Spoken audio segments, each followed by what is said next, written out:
BJP ने वक्फ bill लाके क्या किया क्या नहीं किया छोड़ो, उसको हम कंट्रोल नहीं कर सकते। हम ये कर सकते हैं कि अपने आप से पूछे और अपने लीडर्स से पूछे। देखो, अराउंड 9 लाख एकड़ जमीन है वक्फ बोर्ड का, लेकिन उससे मुसलमानों का फायदा क्या हुआ? हमारे वक्फ बोर्ड की तरफ से कितने सेंट्रलाइज स्कूल है, कितने हॉस्पिटल है, कितने मेडिकल कॉलेजेस है, कितने यूनिवर्सिटीज है, कितने लॉ कॉलेजेस है, कितने कॉमर्स कॉलेजेस है? ये सब तो बहुत बड़ी बड़ी बातें हैं। डिस्पेंसरीज कितने हैं, क्लिनिक्स कितने हैं? गवर्नमेंट के हिसाब से वक्फ बोर्ड को अराउंड 12,000 करोड़ सालाना कमाना चाहिए था।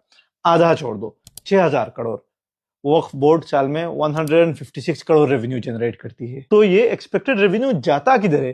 भाई, मैं सपोर्ट किसको करूं और अपोज किसका करूं? वक्फ था कि मुसलमान बुजुर्गों को, लाचारों को, यतीमों को, बेबस लोगों को अपलिफ्ट करे। बट हमको लीडर्स ऐसे मिले हैं जिनमें ना रद्दी भर का स्ट्रेटेजी है, ना फारसाइटेडनेस है, ना कुछ कम्युनल यूनिटी है, एंड स्पेशली अकाउंटेबिलिटी तो है ही नहीं। भाई छोड़ो बीजेपी को, हम अपने लीडर से पूछते हैं कि पिछले 8 दिन से इतना रो रहे हैं कि इस बिल की वजह से हम लोग बर्बाद हो जाएंगे। पिछले 80 साल में क्या किया जिसकी वजह से हम आबाद हो गए? इस टॉपिक में बोरी कम्युनिटी की तारीफ करना लाजमी है।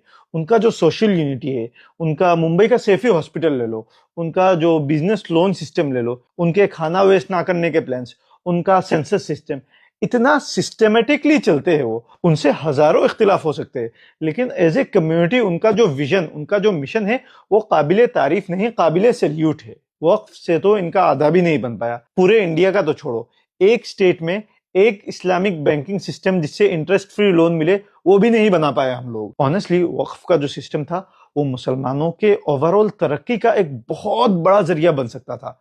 ये जो अमेंडमेंट बिल आया वो तो अभी 2025 में आया ना। 78 साल से हमारे लीडर्स ने हमारे साथ किया क्या? बिल अपोज करने से पहले हमको ये सवाल पूछना चाहिए। और हमें देखो, हम रो रहे हैं कि भाजपा हमें खाए जा रही है, तो तुम उम्मीद क्या कर रहे थे? उनका मॉडर्न फॉर्म में वजूद ही आया बाबरी मस्जिद गिराने के एजेंडे से। सो मुझे रहजनों से कोई गिला नहीं है, वो तो है ही खबीस। मुझे अपने रहबरों से ये सवाल है कि तुम लोग क्या कर रहे थे? क्योंकि उनके पास वक्फ का पावर अराउंड 8 डेकेड्स तक अपने हिसाब से था, तो उन्होंने मुसलमानों के अपलिफ्टमेंट के लिए क्या किया और अपने जेब भरने के लिए क्या क्या किया? ये सवाल है।